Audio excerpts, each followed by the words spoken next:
নারীকে শ্লীলতাহানি করা হলে অভিযুক্তকে থানায় নিয়ে আটক করা হলে একটি মব তাকে সে অভিযুক্তকে কিন্তু থানা থেকে ছাড়িয়ে এনেছিল। বিশ্ববিদ্যালয় প্রশাসন মিনিমাম একটি ব্যবস্থা নিতে পারেনি। গত কয়েকদিন আগে এই নির্বাচন শুরুকালীন সময় দেখেছেন যারা অনাবাসিক শিক্ষার্থী তারা যেন ভোট দিতে আগ্রহ হারায়, এই জন্য বলা হয়েছে তারা দীর্ঘদিন ধরে তাদের হল কার্ড রিনিউ করে না, সে হল কার্ড রিনিউ করতে হবে।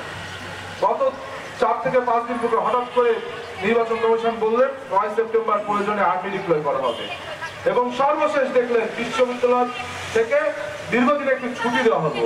এই 4টি ঘটনা নিশ্চয় বিচ্ছিন্ন কোনো ঘটনা নয়, সকল ঘটনাই হলো এই নির্বাচন থেকে ডাকসু নির্বাচন থেকে শিক্ষার্থীরা যেন আগ্রহ হারায় সেই ঘটনার কিন্তু একটি প্লট।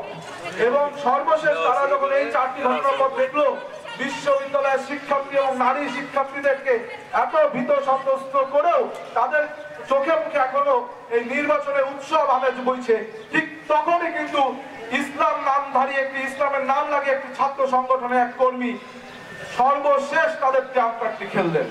কিন্তু আমার বিশ্বাস ঢাকা বিশ্ববিদ্যালয়ের নারী শিক্ষার্থীরা, ঢাকা বিশ্ববিদ্যালয়ের প্রকৃত শিক্ষার্থীরা এই দুষ্কৃতিকারী এবং কালপিট যারা আছে 9 সেপ্টেম্বর ব্যালটের মাধ্যমে তাদের বিপক্ষে কিন্তু রায় দিবে। একই সাথে আমি বলতে চাই ঢাকা বিশ্ববিদ্যালয়ের নারী শিক্ষার্থী ভাই বোনদেরকে, আপনারা ভয় পাবেন না। আমরা বাংলাদেশ জাতীয়তাবাদী ছাত্র দলের প্রত্যেকটি নেতাকর্মী আপনাদের সাথে আছি। যদি কোনো প্রতিক্রিয়াশীল গোষ্ঠী আমাদের রক কেটে নেয়, রক দেবো, তবুও এই ক্যাম্পাসের নারী শিক্ষার্থীদের নিরাপত্তা নিশ্চিত করবো।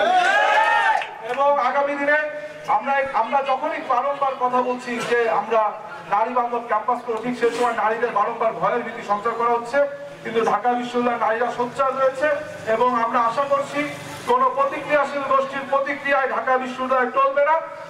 আমরা দেখতে পাচ্ছি একটি বিষয়, সেটি হলো জাতীয় নির্বাচন এবং ডাকসু নির্বাচন। এই প্রশাসন এই ডাকসু নির্বাচনকে প্রলম্বিত করার জন্য বিভিন্ন খাদ্য করে গেছে। জাতীয় নির্বাচনকে যারা বিলম্বিত করবে, ডাকসু নির্বাচনকে যারা বিলম্বিত করতে চাইবে, ঢাকা বিশ্ববিদ্যালয়ের শিক্ষার্থীরা তাদেরকে লাল কার্ড দেখাবে। যথাসময়ে ডাকসু নির্বাচন 9 সেপ্টেম্বর হতে হবে, জাতীয় নির্বাচন ফেব্রুয়ারিতে হতে হবে, এইটাই আমাদের দাবি। এবং ইনশাআল্লাহ এই যে আলী হোসেন নামক একজন শিক্ষার্থী, তার বিরুদ্ধে ঢাকা বিশ্ববিদ্যালয় প্রশাসন ঘটনার প্রায় 24 ঘন্টা পার হতে চলেছে, এখনো কোনো ব্যবস্থা নেয়নি। আমরা এই মাজা ভাঙা প্রশাসনকে বলি, মাজা শক্ত করে দাঁড়ান, নিজেদের দায়িত্ববোধ পালন করুন, আর দায়িত্ব পালন করতে ব্যর্থ হলে ব্যর্থতা স্বীকার করে নতুন কাউকে দায়িত্ব দিন। সবাইকে ধন্যবাদ। আসসালামু আলাইকুম।